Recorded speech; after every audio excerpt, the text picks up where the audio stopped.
Et c'est là qu'il nous a surpris. À 12 mois de prison, il était libéré par la grâce présidentielle. Et subitement, mon mari qui était en prison a été libéré. Donc ça veut dire qu'il était condamné pour combien de temps au départ? 5 ans. Et au lieu de 5 ans, il a fait que 12 mois. 12 mois. Libéré par grâce présidentielle. Oui, c'est. Voulant faire une surprise à sa famille, il s'est rendu chez lui à la maison. Chez nous, notre maison habituelle. Et c'est là qu'il nous a surpris, moi et son père, dans le lit conjugal.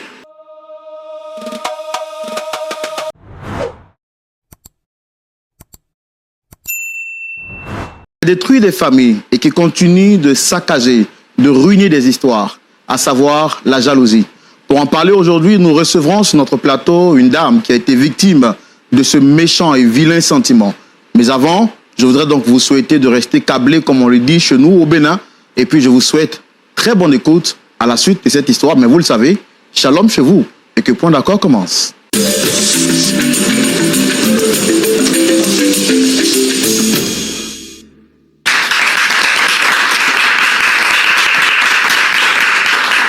Je voudrais entendre les applaudissements du public encore plus fort.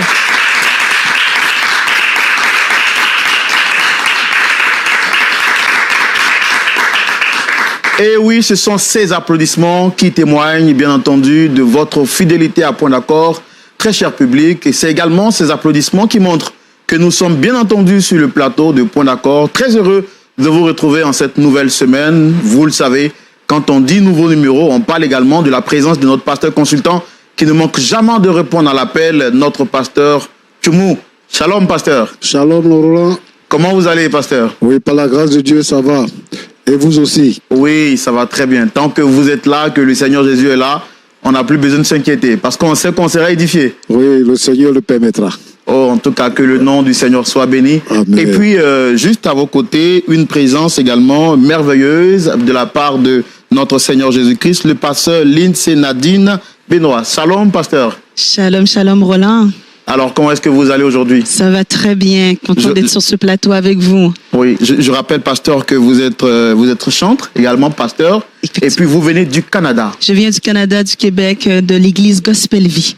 L'église Gospel Vie. Oui. C'est le lieu pour nous de profiter de la présence du pasteur pour saluer encore une fois de plus tous nos frères et sœurs de l'église Gospel Vie. Gospel Vie, oui. Du Canada, précisément. Canada, à Montréal. À Montréal. Que Dieu vous bénisse abondamment. Et pour tous les frères et toutes les sœurs qui suivaient cette émission au Canada, aux États-Unis d'Amérique, au Bénin, au Congo, Kinshasa, Brazzaville. Si je veux continuer de citer les pays, on risque de rester toute la journée ici. De là où vous êtes, que Dieu vous bénisse abondamment. Ne manquez surtout pas de mettre en commentaire le pays depuis lequel vous suivez ce nouveau numéro de Point d'accord, mais également partager cette émission pour qu'elle puisse faire du bien et édifier une famille, pourquoi pas des personnes qui seront dans le désespoir et la tristesse. Que Dieu vous bénisse abondamment. Vous le savez, pasteur Nadine, pasteur Tchoumou, le principe de cette émission, nous recevons chaque fois des personnes qui viennent désemparées, à qui nous prêtons oreille attentive et à la suite de leur histoire, Dieu, par votre canal, leur fera du bien au travers des conseils que vous avez à partager avec eux. Aujourd'hui, nous allons donc recevoir une sœur en Christ. Elle viendra donc pour partager son histoire.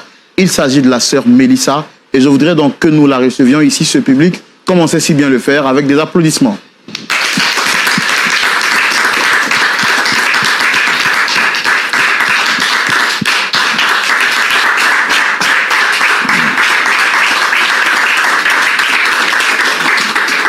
Merci, très cher public également. J'ai omis de vous dire bonjour, de vous saluer également. Merci d'être là avec nous. Que Dieu vous bénisse abondamment. Merci pour vos applaudissements. Et c'est d'ailleurs avec ces applaudissements que nous avons reçu notre sœur Mélissa. Shalom. Shalom, frère Roland. Comment est-ce que vous allez? Je vais très bien. Ça va bien, j'espère? Pas parfaitement. Pas parfaitement. Mais on est sûr qu'avant que vous ne puissiez retourner chez vous, les choses iront pour le mieux. C'est ce qu'on espère, en tout cas par la grâce de Dieu. Alors avant de commencer, je voudrais rapidement faire les présentations. Je suis le frère Roland. Juste en face, vous avez le pasteur Jean-Yves Tchoumou. Vous m'avez dit que vous êtes habitué à l'émission, donc sûrement que vous le connaissez. Le pasteur Jean-Yves Tchoumou, pasteur consultant sur cette émission.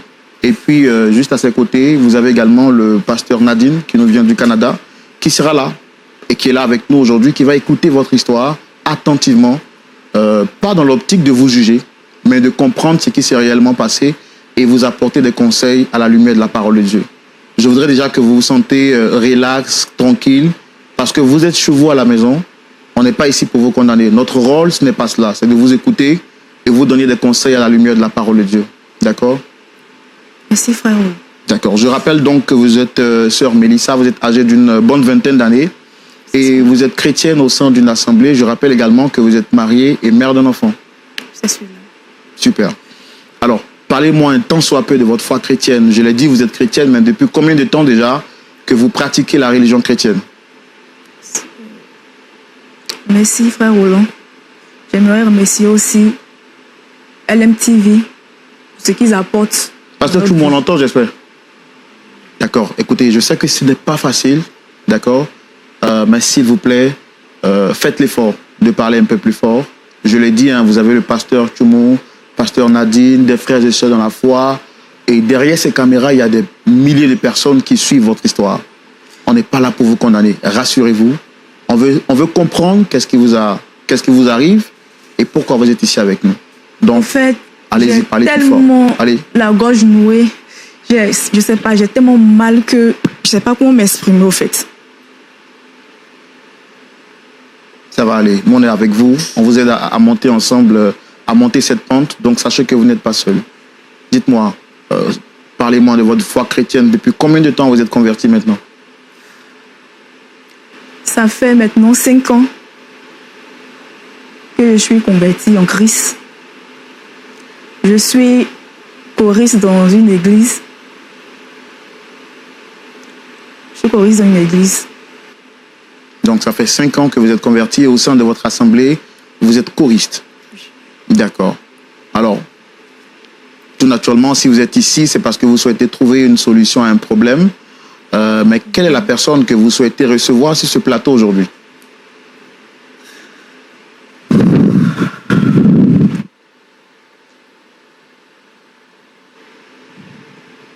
Frère Roland, c'est difficile pour moi. C'est très difficile pour moi. Je comprends. Je comprends vraiment. Que le Seigneur vous fortifie, c'est pas facile, je le sais. Mais que le Seigneur vous fortifie.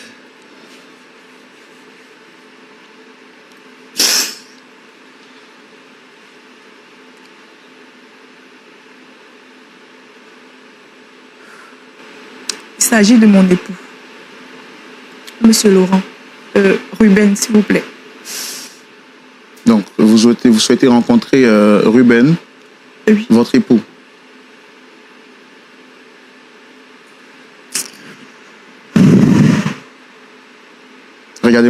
Regardez-moi. Écoutez, je sais que c'est pas facile, moi je comprends la situation que vous vivez actuellement, mais il faudrait que vous fassiez l'effort d'être forte. D'accord? Déjà, vous avez fait un grand pas. De quitter chez vous jusqu'à venir ici pour parler en public, c'est déjà quelque chose de merveilleux. Et je voudrais que vous soyez fiers de cela. Moi, je l'ai dit, on n'est pas ici pour vous juger. On veut comprendre ce qui vous arrive et vous aider avec l'aide du Seigneur. Donc, faites l'effort d'être forte.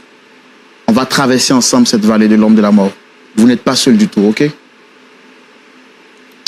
Mais avant de convoquer votre époux sur ce plateau pour en parler avec lui, la Bible dit que lorsque vous avez des différends avec des personnes, il faudra d'abord aller vous-même. Ensuite, si la personne refuse de vous entendre, il faudra amener des témoins. Est-ce que vous avez cherché à résoudre le problème en privé avant de le convoquer sur un plateau télé?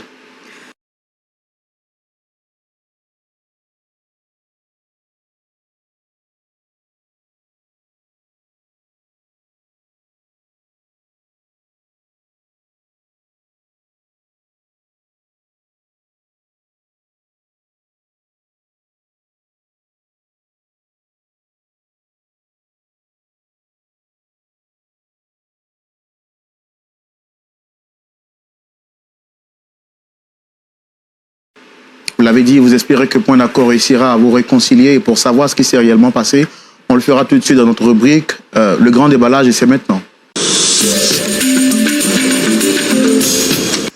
Voilà. Madame, je reviens à vous. Vous avez dit tout à l'heure que vous espérez que Point d'accord puisse vous aider à vous réconcilier, bien entendu avec l'aide du Seigneur. Mais qu'est-ce qui s'est réellement passé entre vous et votre mari?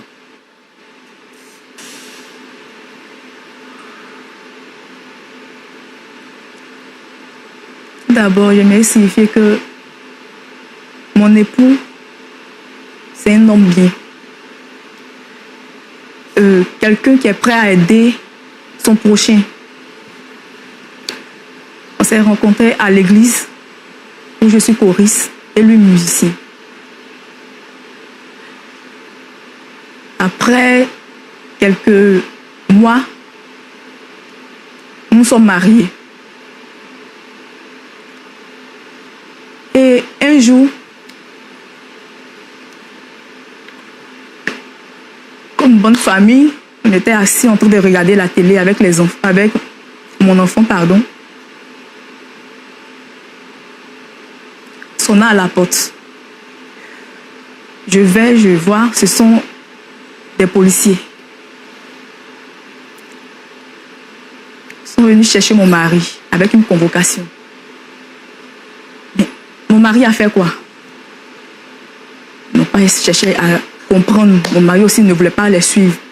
Avec l'enfant, tout ça, c'était devenu un peu vraiment gênant. Donc, j'ai emmené mon mari. Je me suis vêtue vite et je suis partie au poste de police pour voir pourquoi ils avaient emmené mon mari. Arrivé là-bas, on me dit que mon mari a fait un détournement de fonds. J'étais surprise. Je connais mon mari. Il ne peut pas faire ça. Donc après, je suis partie, on m'a laissé le voir. Je lui ai demandé, il a dit que non, il ne l'a pas fait. Il a même juré, il pleurait. Je lui ai dit que je crois en son innocence. Après ça, il a passé 3 jours au poste de police.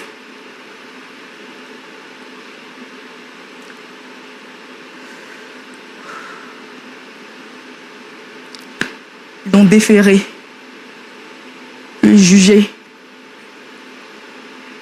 et condamné pour 5 ans de prison. À partir de là, ma vie a été basculée.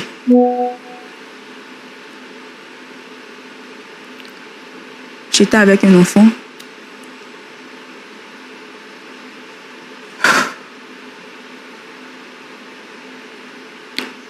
Ça a commencé à être difficile pour moi, même pour nourrir mon enfant. Il manquait même de la nourriture à la maison. Comme on le dit, c'est dans les difficultés qu'on voit les meilleurs amis. Je n'ai vu personne, même les amis de mon mari, tous mes amis, tout le monde m'avait tourné le dos.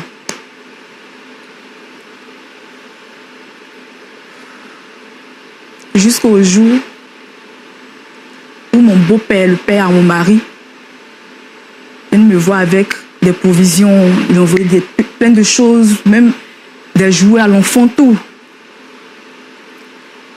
J'ai rendu grâce à Dieu parce que depuis mon mariage avec mon mari, il n'a même pas assisté au mariage. Je ne l'ai jamais vu. J'ai même demandé à mon mari, mais pourquoi ton père ne vient pas, pourquoi il n'est pas venu à notre mariage? Il a dit de laisser tomber. Que c'est une histoire, il n'a pas envie de rentrer dans les détails. Mais je sentais que c'était un peu fou entre eux. Ok, c'est mon beau-père, il vient à la maison. Il venait peut-être 4 fois dans la semaine, il peut venir défiler, il envoie des provisions. En tout cas, j'étais là, j'étais heureuse. Je dis, ah Seigneur, merci. Ça, c'était pendant que votre mari a été emprisonné. Emprisonné.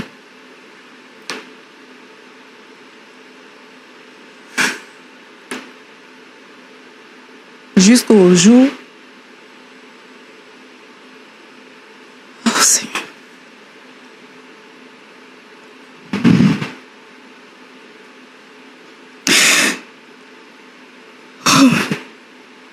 J'ai tellement honte de parler de cette histoire. N'ayez pas honte, nous on est là pour vous écouter, pour vous aider. Parce qu'on sait que c'est un moment difficile que vous traversez. Il n'y a pas à avoir honte. Si vous êtes là, c'est parce que vous reconnaissez un tort et En Afrique, on dit une faute avouée est à moitié pardonnée. Donc, nous, on n'est pas là pour vous juger. Qu'est-ce qui s'est passé par la suite? Dites-nous.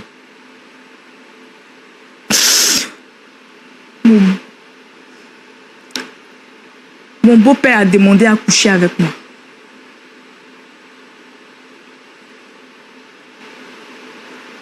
Attendez. Vous dites que votre beau-père a demandé à coucher avec vous? Oui. Il me disait que si je ne cédais pas, il allait tout couper. Il n'allait plus envoyer de nourriture, tout ça. Mais j'ai refusé. Il insistait jusqu'à ce que l'irréparable se produise. J'ai cédé. Quand vous dites que vous avez cédé, qu'est-ce qui s'est passé réellement? J'ai eu des rapports sexuels avec mon beau-père.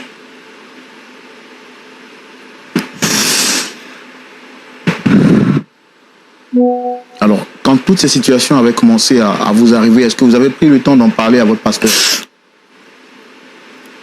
Non, j'ai pas pu. Il m'avait demandé de garder le silence. Puisque c'est un homme puissant et riche. Et je l'ai écouté. C'est parce que vous aviez peur de lui? C'est un homme puissant.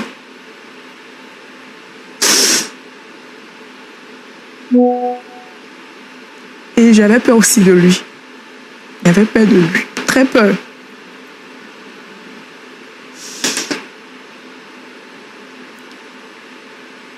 Suite à cela, on continuait à se voir et on couchait toujours ensemble. En secret.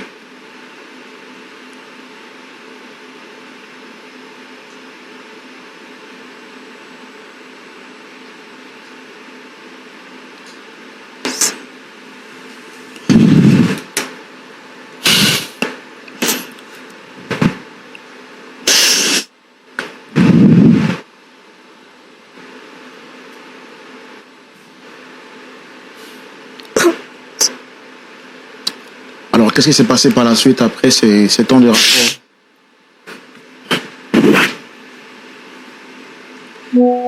Jusqu'au jour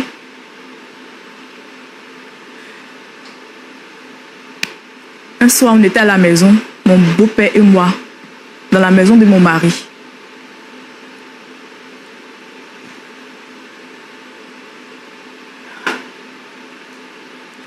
Et subitement, mon mari, qui était en prison, a été libéré. À 12 mois de prison, il était libéré par la grâce présidentielle. Donc, ça veut dire qu'il était condamné pour combien de temps au départ? 5 ans. Et au lieu de 5 ans, il a fait que 12 mois. 12 mois. Libéré par grâce présidentielle. Oui, oui, c'est ça.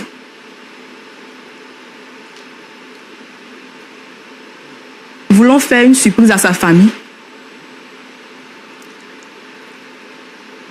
il s'est rendu chez lui à la maison. Chez nous, notre maison habituelle.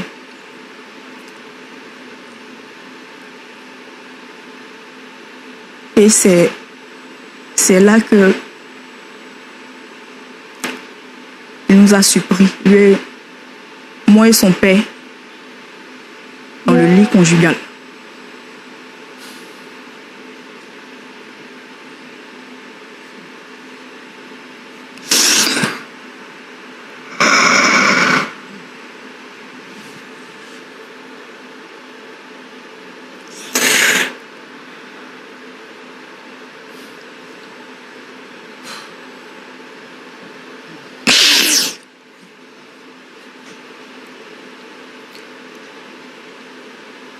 Quelle a été sa réaction quand il vous a trouvé dans cette maison? Il était scandalisé et très déçu. Il est sorti en courant de la maison. J'ai couru après lui.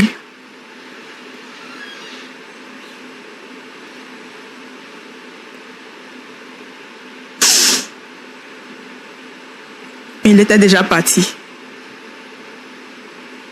Et votre beau-père, en ce moment-là, comment est-ce qu'il se sentait? Qu'est-ce qu'il a dit?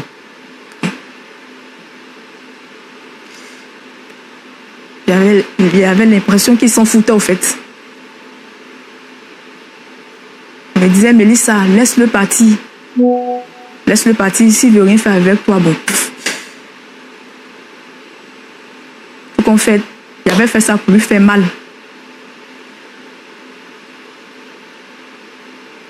J'étais utilisé pour faire mal à mon fils parce qu'il m'avait désobéi. C'est ce que votre beau-père a dit? Il s'en foutait.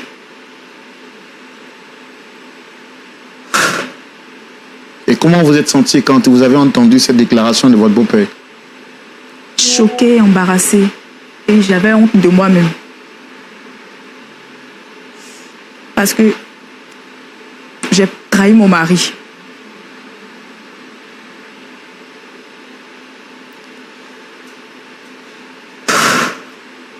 C'est pas facile pour moi. Et là, aujourd'hui, qu'est-ce que vous souhaitez lui dire quand vous le convoquez sur le plateau pour lui, pour échanger avec lui? Qu'est-ce que vous souhaitez lui dire exactement? J'aime pas son pardon. Je veux simplement qu'il me pardonne parce qu'il veut qu'on divorce. Et moi, j'aime toujours mon mari, je ne veux pas divorcer.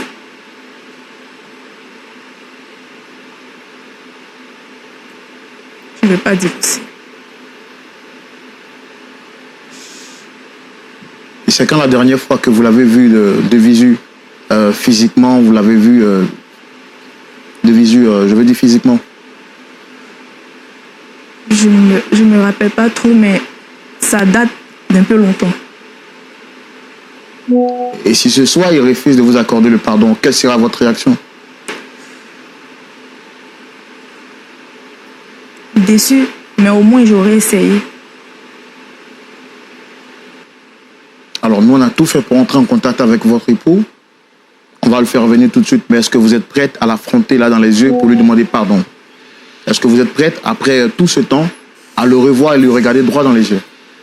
Oui. Oui. C'est difficile, mais je vais essayer.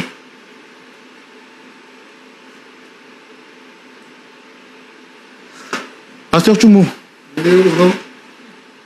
il y a des situations, tant que vous ne les avez pas vécues, il faut croire que... On peut croire qu'elles n'existent pas. Nous voici encore face à une montagne. Je n'ai pas les mots, c'est vraiment difficile. Mais bon, je pense qu'on va essayer de faire venir son époux pour tenter de trouver un point d'accord. Okay. Est-ce qu'il acceptera de pardonner à celle-là même qui l'a blessé, qui l'a trahi, grave, qui a couché avec son père? Mais la suite de l'histoire nous le dira. Public, merci de recevoir l'époux de Dame Mélissa sous vos applaudissements, s'il vous plaît.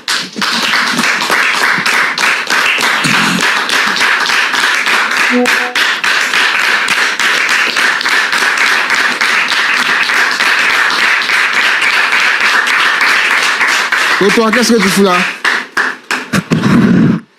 Mais attendez, qu'est-ce que fout là, cette dame? S'il vous plaît, monsieur. Monsieur, s'il vous plaît. Non, monsieur. Installez-vous, s'il vous plaît. Non, c'est impossible pour moi de m'asseoir. Parce que cette dame, c'est une sorcière. Une égoïste. C'est la dernière femme que moi j'ai envie de voir sur cette terre. Elle est très égoïste. Une sorcière, très méchante. Elle m'a fait assez de mal. Je refuse de la voir. Je refuse. Je comprends ce que vous dites, s'il vous plaît. Ne me touche pas, ne me touche pas, ne me touche pas. Pardon. Écoutez, madame, s'il vous plaît, on va essayer de se rasseoir. Faites l'effort de vous rasseoir, s'il vous plaît. Monsieur, s'il vous plaît, je vous explique tout dans le détail, mais s'il vous plaît, rasseyez-vous. C'est un peu difficile pour moi, monsieur. Je vous demande pardon. Pour le respect que j'ai pour votre personne.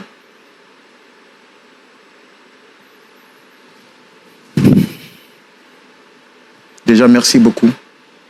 Merci d'avoir répondu à notre appel.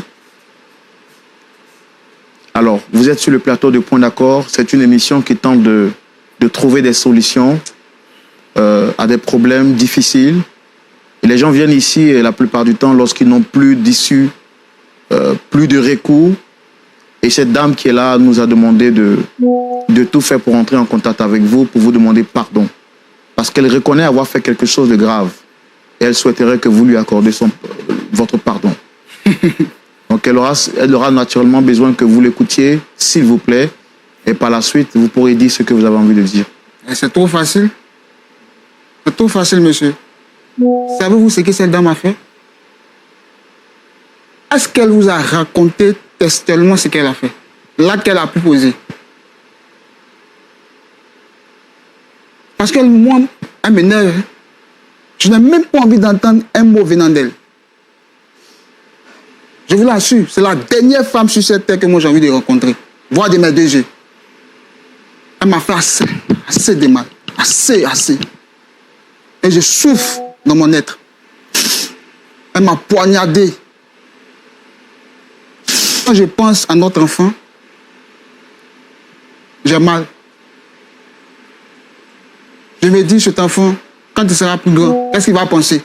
S'il sait ce que sa mère a posé, l'acte que sa mère a posé. Sera-t-il fier d'elle? La question reste posée. Alors tout à l'heure, c'est vrai que vous m'avez demandé est-ce que je sais ce qu'elle a fait. Nous avons eu le temps d'écouter son récit. Je pense que il faudrait également entendre votre part de vérité. Qu'est-ce qui s'est réellement passé? Je rappelle que vous êtes Monsieur Ruben, si je ne me trompe, c'est bien cela. Et vous êtes entrepreneur. C'est exact. Moi, je suis le frère Roland. Ok. Et juste en face, vous avez le pasteur Jean-Yves Tchoumou. Ok. Et le pasteur également, le pasteur Lindsay, c'est ça? Et des frères et sœurs dans la foi. D'accord. Comme je l'ai dit, c'est un plateau où nous essayons de trouver des solutions aux problèmes difficiles que traversent les gens. Et cette dame que vous avez reconnue tout à l'heure sur le plateau, Dame Mélissa, a souhaité vous demander pardon. Nous avons écouté sa version, mais je voudrais vous demander à vous également qu'est-ce qu'elle a fait exactement quand vous dites qu'elle est une sorcière. Que s'est-il réellement passé? Alors, monsieur Roland, sachez que j'ai été condamné à 5 ans de prison pour une histoire. Bon, jusqu'à présent, je me sens innocent. Et j'ai passé 12 mois en prison, toujours en prison. Et par la grâce de Dieu, j'ai bénéficié d'une grâce présidentielle. Alors, tout heureux, moi, je décide de regagner ma famille, ma maison. Voilà, voir ma femme, celle que j'appelais femme, ma tante femme, Mélissa, et notre fils. Et arrivé à la maison, à ma grande surprise,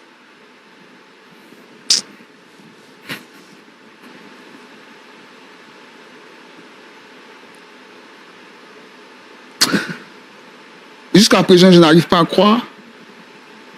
Je n'arrive pas à croire. J'ai surpris ma propre femme, Mélissa, dans notre lit conjugal avec mon père. Je dis bien mon père.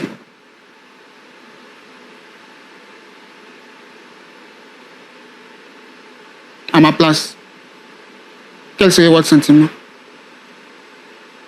Pour quelqu'un qui a passé 12 mois en prison, qui a été condamné à 5 ans, qui revient et qui se voit coquifié par son propre père, pas une autre personne, ni son frère, ni un ami, mais par son père. C'est-à-dire la personne dont le sang coule en moi, dont je porte le nom.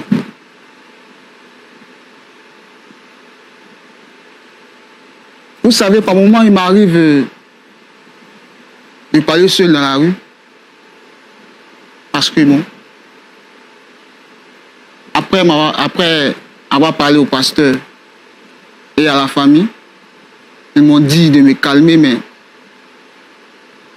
la blessure, elle est profonde. J'ai mal. Je me demande qu'est-ce qui a pu bien se passer pour que ma femme puisse me tromper avec mon père.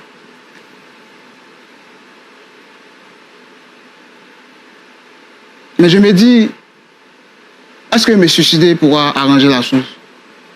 Laisser notre enfant orphelin de père. L'enfant, il est petit, il ne sait rien. Non, jusque là, moi, j'attends vraiment de savoir qu'est-ce qui a pu bien se passer. Et quelle a été votre réaction à la suite de cette mauvaise surprise? Après avoir vu l'acte, je n'ai pas dit un mot. Je suis sorti de la maison, tout triste. Et quelques jours plus tard, je suis allé voir le pasteur, la famille de cette dame, pour leur dire que moi, je ne veux plus d'elle. Que c'est mieux qu'on divorce et l'enfant, on pourra s'occuper de lui. Moi, je trouve que c'est la meilleure solution.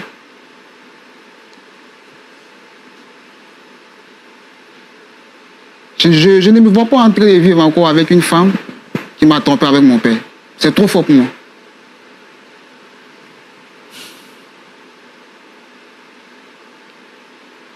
Dame Mélissa, vous avez demandé à faire venir votre époux. Je vois que ce n'est pas facile pour vous, malgré vos larmes qui coulent. Il est là, qu'est-ce que vous avez à lui dire? Droit dans les yeux.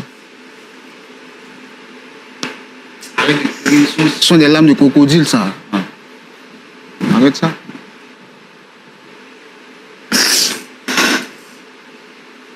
Mélissa? J'aimerais demander pardon à mon mari. Je t'ai dit de ne pas me toucher. Arrête ça, arrête. C'est pas ma faute. C'est la faute de ton père. Tu es sûr de toi? Il m'a utilisé pour te faire du mal, c'est pas ma faute. Je ne voulais pas le faire. Donc, vas-y, raconte. Tu as commencé. Fais pitié. Frère, à cause de Dieu. Tu sais, je t'aime toujours. Je ne veux pas qu'on divorce. Je t'en supplie.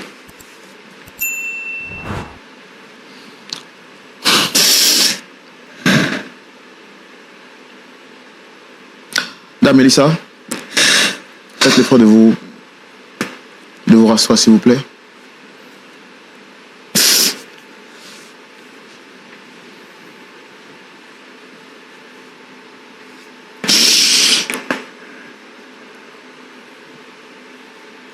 Alors, est-ce que vous lui avez dit ce que vous m'avez dit en privé avant qu'il n'arrive? Concernant l'acte de son père, qu'est-ce que vous m'avez dit en privé?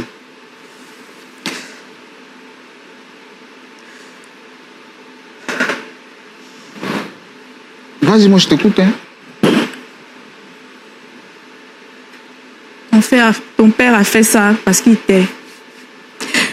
Il a une grande haine contre toi. Il dit que tu lui as désobéi. Que tu es son seul fils. Il voulait que tu sois à la tête de son entreprise, mais tu as refusé. Tu lui as tenu tête.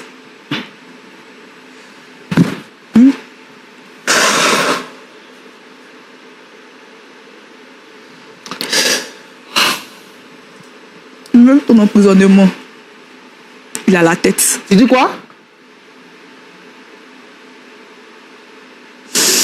C'est mon père qui a formaté ce coup pour que je parte en prison. C'est bien ce que tu viens de dire, hein? Putain. Je l'ai appris le jour où tu es venu à la maison, quand tu es quitté en prison. C'est ce qu'il t'a dit ce jour? Oui. Pour le seul fait que je n'ai pas voulu travailler dans son entreprise, que j'ai voulu voler de mes propres ailes. C'est vrai, je ne t'ai pas dit qu'il y avait des embrouilles entre mon père et moi. Tout ça, bien sûr. Voilà l'une des principales causes de son absence lors de notre mariage. Mais je ne pensais pas qu'il pouvait réagir de la sorte. Est-ce que vous croyez votre père capable de faire ça? Bon, mon père était fâché contre moi, puisqu'il avait une entreprise Et moi, j'ai décidé de voler de mes propres ailes. C'est-à-dire, je ne voulais pas rester entre les jupons de papa. Je suis pas un enfant. Il n'a pas apprécié cela. Bon, moi, je suis grand, j'ai décidé de fonder ma famille, tout et tout. Et ça ne lui a pas plu. Et je me rappelle, une fois j'ai décidé d'intégrer un parti politique qui est opposé au sien. Et ça, il n'a pas du tout digéré. Je crois que c'est une haine qu'il a gardée en lui, envers moi. Mais que ce soit, peu importe le motif, est-ce que vous croyez que ce soit légal que votre père vous en veuille jusqu'à vous conduire en prison? Mais il n'y a pas d'illégalité. Je suis son fils, je suis libre de voler. Je suis libre de faire ce que je veux. Du moment où je ne nuis pas... Apparemment, vous semblez ne pas être choqué d'apprendre que c'est votre père qui vous a conduit en prison. Si.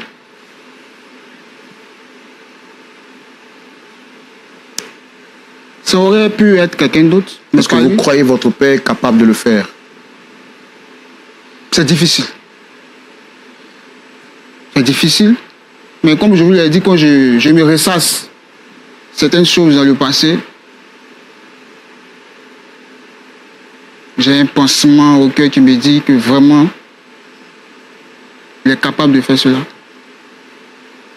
Et si ce que ma femme dit est exact, alors vraiment, c'est inhumain de sa part. Son propre enfant, je ne trouve pas ça vraiment joli. C'est méchant.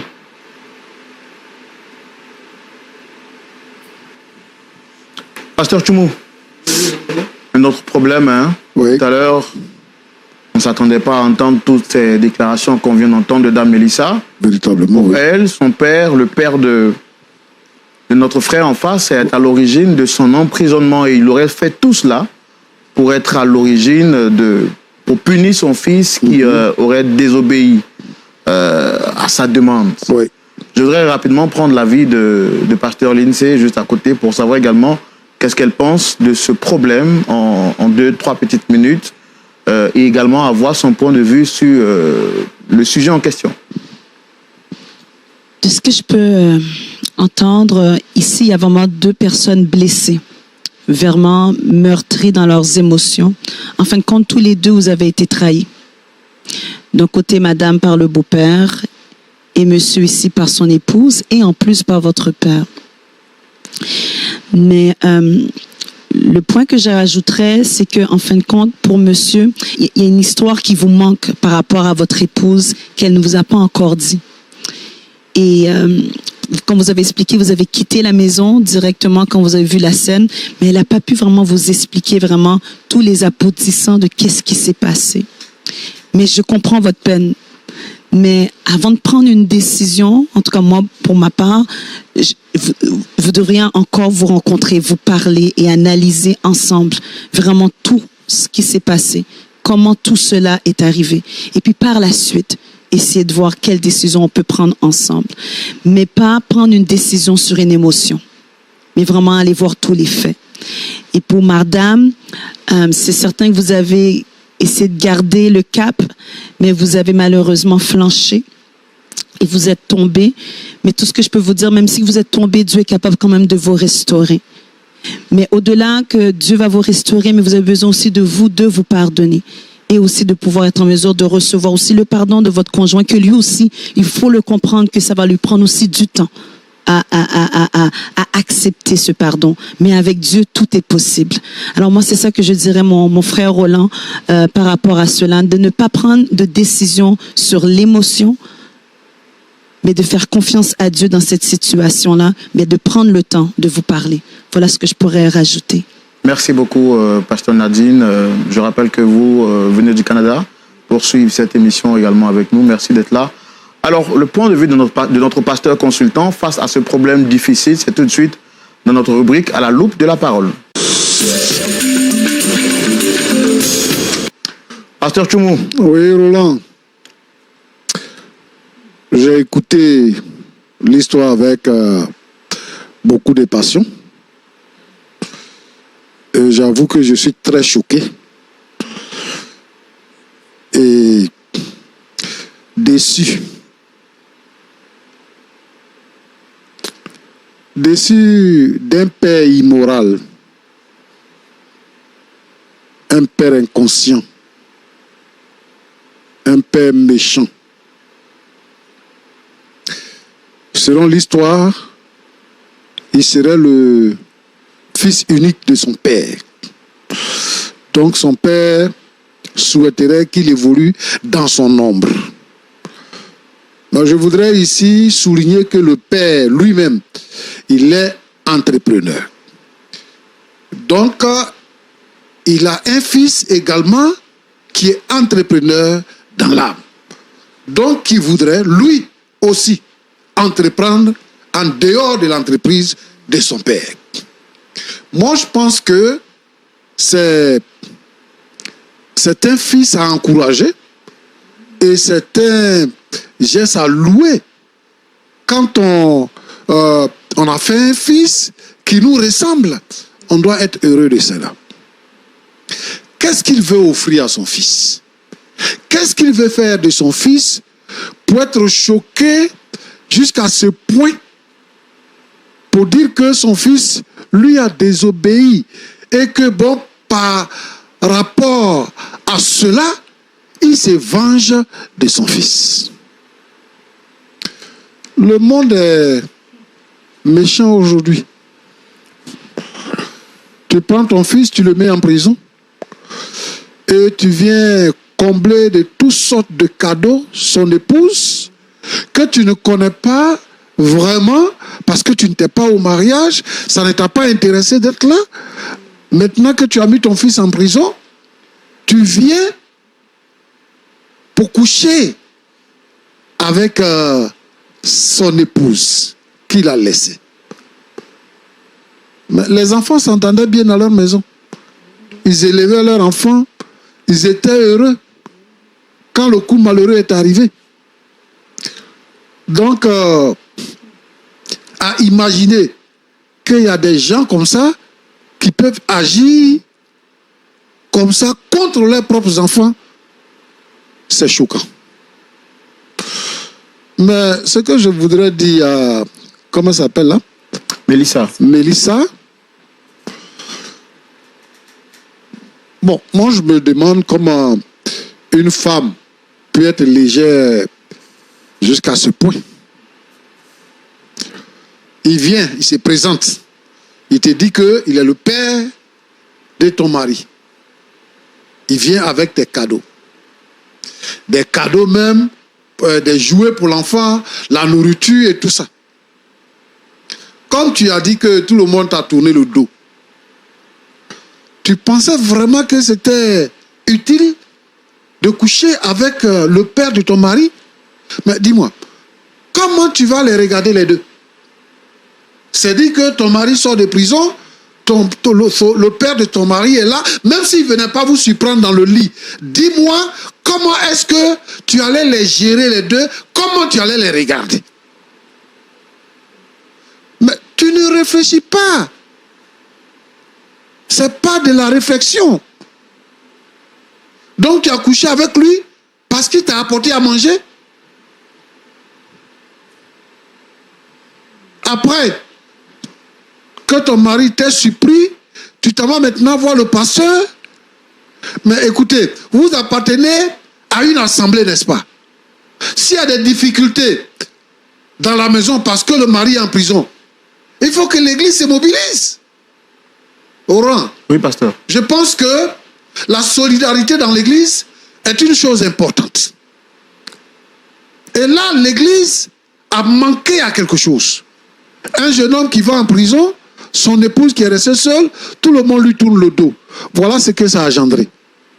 Mais moi, ce que je dis à Mélissa, c'est que elle a été très légère et vraiment, c'est pas son avantage. C'est quel genre de femme tu es? Ton mari, il est le fils unique. Et le père, là, il n'a pas un autre enfant. Donc, tu couches avec le père, tu couches... C'est-à-dire que à la première difficulté qu'il y a eu dans votre foyer, tu allais coucher avec ton beau-père. La vie, on dit que la vie est un combat. Donc dis-moi, chaque fois qu'il va y avoir une difficulté, tu vas coucher avec un autre homme. S'il y a une autre difficulté, tu vas coucher avec un autre homme. Pourquoi? Tu pouvais dire à ton père, tu pouvais dire à ton pasteur, tu pouvais dire à ta mère que voilà ce qui se passe. Tu peux même déménager, aller habiter chez tes parents, puisque ton mari est en prison. Mais tu ne fais pas tout ça. Tu acceptes de coucher avec le père de ton mari dans votre lit conjugal. C'est-à-dire qu'il a remplacé ton père. Il a remplacé ton mari. Et si tu avais enceinté, tu vas faire enfant avec le père et le fils? Non, ma petite. Moi, je ne suis pas d'accord avec ça là. Même si on dit que tu souffres, même si on dit que tu es démuni, il y a des femmes qui ont des problèmes. Mais tu es venu dire que tu es chrétienne, ça fait 5 ans. Une chrétienne qui vit dans la foi, qui connaît le Seigneur Jésus-Christ, qui sait qu'il peut avoir des difficultés, qui peut les surmonter. Bon, je pense qu'il y a quelque chose dans ta vie que tu dois revoir et que tu dois te repentir. Véritablement. C'est bon de demander pardon, mais il faut que toi-même, tu te repentes. Parce qu'avec le sexe, tu as un problème. Et il faut que tu te repentes. Mon fils, que Dieu te bénisse. Tu sais que dans la vie a plusieurs facettes. Hein. Il y a des choses même qu'on ne peut pas croire qui existent, qu'on ne peut pas concevoir, mais qui existent véritablement. Ce que je veux te dire, c'est que quand tu as un ennemi, quelle que soit la couleur de ton ennemi, c'est ton ennemi. Pourquoi les sorciers tuent les enfants? Parce que leur enfant devient leur ennemi. Tu es prêt à tout pour détruire ton ennemi.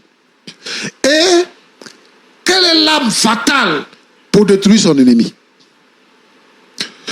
C'est ta femme. Si tu es heureux avec ta femme, quelles que soient les difficultés, tu vas les surmonter. Mais si tu as des difficultés avec ta femme, tu auras un mauvais rendement dans tout ce que tu feras.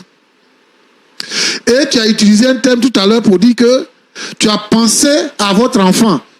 Sinon, est-ce que se suicider était la meilleure solution? Déjà, tu penses au suicide.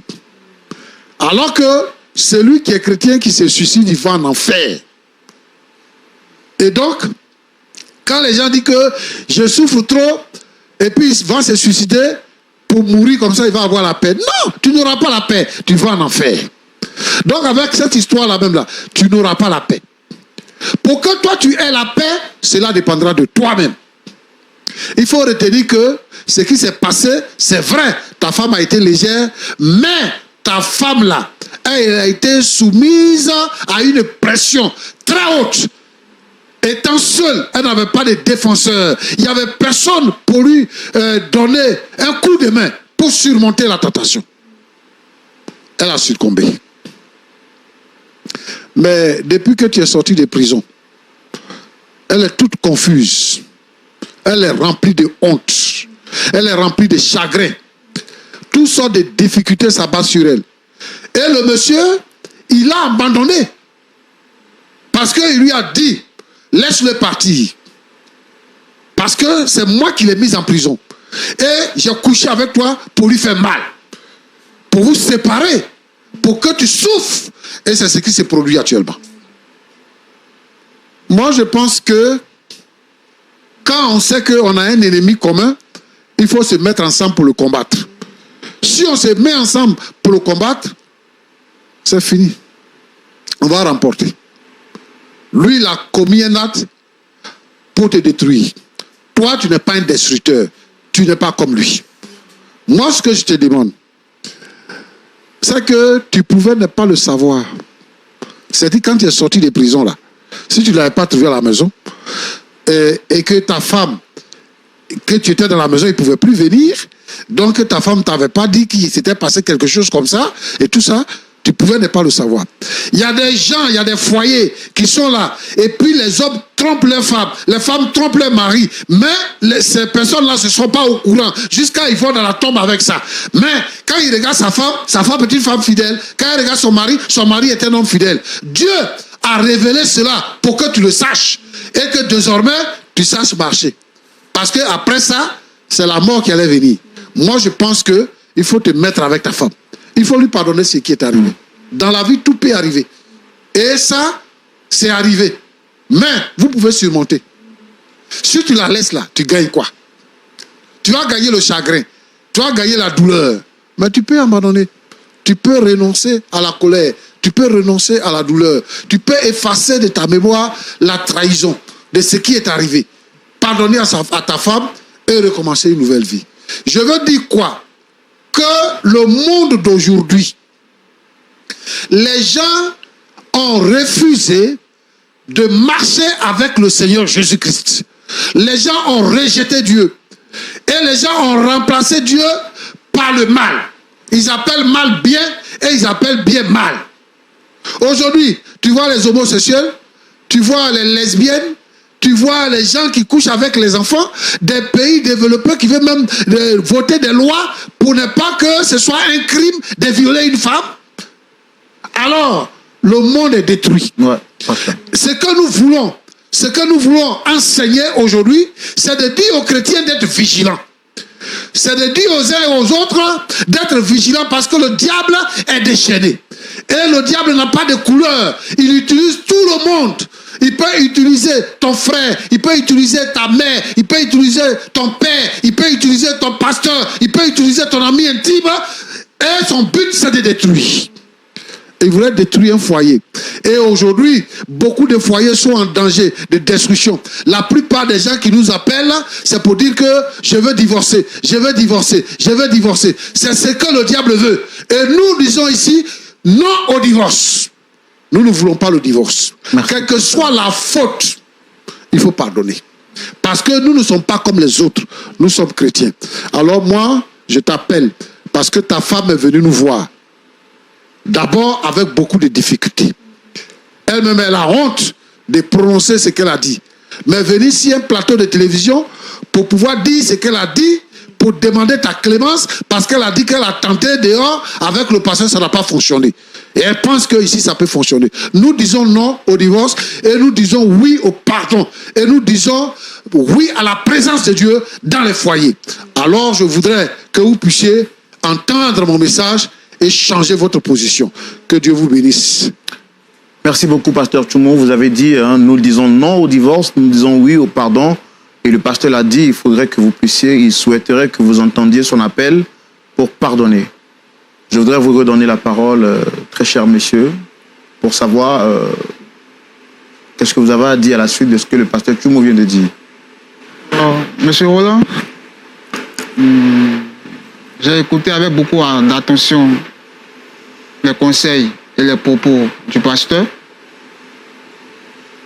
Mais j'aimerais dire au pasteur que je vais prendre un sacré temps pour réfléchir. Il a dit beaucoup de choses qui sont vraies, mais actuellement, moi, je suis sur le choc. Donc, j'aimerais réfléchir, voilà, pour cerner les contours de toute cette affaire. Parce que quand je pense à notre enfant, j'ai un peu mal. Voilà, je me sens vraiment blessé. Mais néanmoins, je vais réfléchir et lui revenir. Ça, c'est mon dernier mot. Madame Mélissa, comment vous vous sentez après les paroles du pasteur Tchoumo?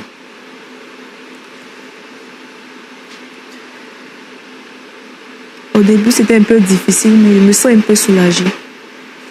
J'espère au moins que Dieu va toucher le cœur de mon mari pour qu'on puisse se remettre ensemble. Il n'est pas que ça aille au divorce. Vous l'aimez toujours?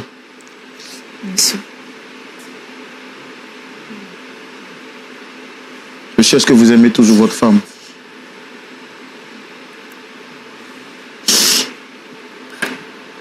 Pourquoi vous mentir? Bien sûr que oui. Mais vous souhaitez avoir du temps? Oui. depuis l'acte en question, est-ce que vous avez revu votre père? Non. Lui, franchement, ça va être difficile pour moi de le voir. Parce qu'ils m'ont envoyé en prison, c'est comme s'ils souhaitaient ma mort. En fait, en prison, tout peut se passer. J'ai vécu des choses là-bas.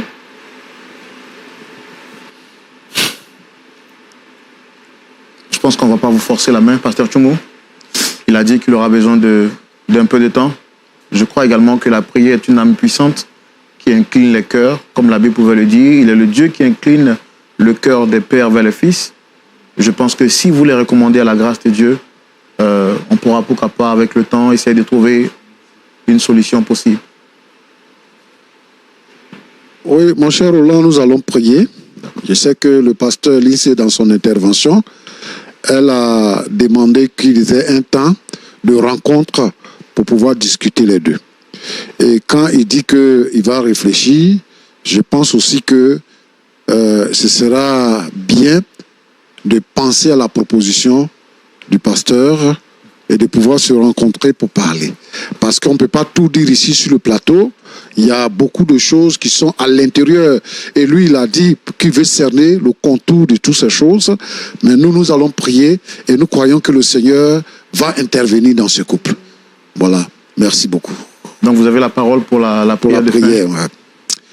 Seigneur, notre Dieu et notre Père, le diable veut détruire ce foyer. Et tous les foyers chrétiens sont la cible du diable. Le diable s'attaque aux uns et aux autres. Seigneur, il utilise la trahison. Il utilise, Seigneur, notre Dieu, notre Père, d'autres moyens pour détruire les foyers. Je prie particulièrement pour ce foyer-là, pour ces jeunes gens, mais je prie aussi pour tous les foyers en difficulté, qui sont en naissance de divorce, ceux qui ne se parlent plus, qui font chambre à part, Seigneur notre Dieu, notre Père, parce qu'il y a des problèmes. Permets que le Saint-Esprit les visite dans le foyer. Et que, Seigneur notre Dieu, notre Père, tout ce qui est obstacle, tout ce qui est œuvre maléfique, diabolique, qui s'instaure dans le foyer, soit brisé dans le nom de Jésus-Christ. Et que, Seigneur notre Dieu, notre Père, le pardon s'installe. La communication s'installe et que l'amour puisse l'emporter sur la haine. Seigneur notre Dieu, sois béni. Au nom de Jésus-Christ. Amen. Amen. Merci à vous, très chers téléspectateurs. Merci, Pasteur Lindsay, Pasteur Tchoumo. Merci également à vous, très cher public. Merci d'être resté jusqu'à cette heure-ci. Je rappelle que nous recevions sur notre plateau Dame Mélissa, venue chargée, remplie d'amertume pour l'acte qu'elle avait posé envers son mari. Et je crois, par la grâce de Dieu, qu'elle a été déchargée, comme elle vient de le dire. Mais je voudrais vous poser la question, si vous étiez à la place du frère en question, est-ce que vous auriez accepté, vous, d'accorder le pardon à Dame Mélissa, qui vous aurait poignardé dans le dos? Je sais également que cette histoire vous demanderait naturellement d'avoir une suite. Et je rappelle que nous devons, à votre demande et à votre vision, bien entendu, trouver une suite à cette question épineuse qui se pose à nous. Pourquoi est-ce que le père de Ruben a bien voulu punir son fils, malgré qu'il soit son fils bien-aimé? Nous partirons à la rencontre du père en question pour essayer de trouver les réponses à ces questions. Je voudrais donc vous dire au revoir et vous souhaiter de passer une très bonne journée. Vous donnons rendez-vous ce samedi à partir de 19h30 pour suivre le culte en direct chez vous, en famille et avec les personnes que vous aimez. Dieu vous bénisse. Shalom. Et rendez-vous une autre fois avec le père de Ruben pour trouver un point d'accord définitif et total. Shalom chez vous.